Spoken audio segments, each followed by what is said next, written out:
Welcome back, one and all, to the Weekender's Edge. I'm your host, Nick Simonson, outdoors writer with my materials online at newsdakota.com and dakotaedge.com. Congratulations for making it to the midway point of winter here as we close out January, taking the next 3 days, wrapping them all up, and getting you the best possible outdoors opportunities we can in the next 3 minutes. Starting out on Friday the 29th, it is a full moon on Thursday, and that power is going to spill over into the weekend, and Friday the 29th is not looking bad, with lows starting out in the low teens, with your highs for the day up around 20 degrees. But you will note that southeast wind, 17 to 30 miles an hour, will be a bit blustery, and those wind chills will be kept in the single digits all day. So that southeast wind is going to signal snow, and that will be moving in on Saturday, but it is not anything that is going to blanket you out on the ice or keep things difficult for you. As we look to the 30th on Saturday, the low will be right around 20 degrees, with a high creeping up into the mid to upper 20s.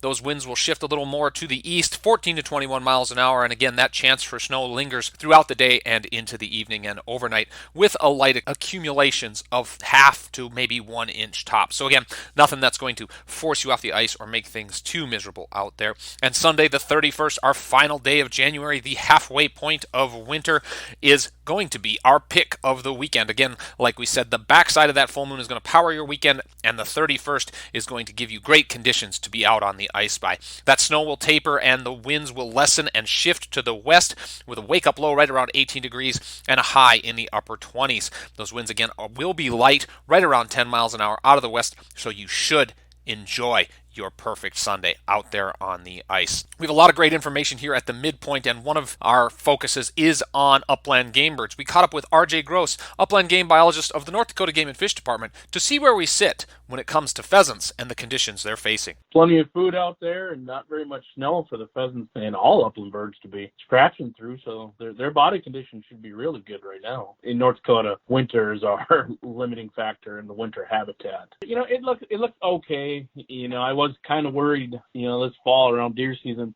There sure were a lot of cattail sloughs that went up in flames, which is tough to see just because we're not just upland birds, but a lot of other wildlife used in North Dakota for winter escape habitat. It's excellent thermal cover. There's still some of that left. And then as far as the food source, that should be really accessible. When I'm driving around looking for pheasants, trying to count them, if they're out there in the field eating, there should be plenty of food.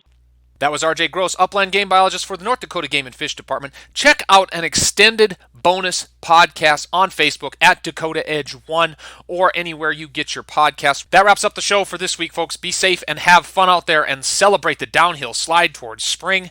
I'm Nick Simonson for the Weekender's Edge. Good fishing to ya.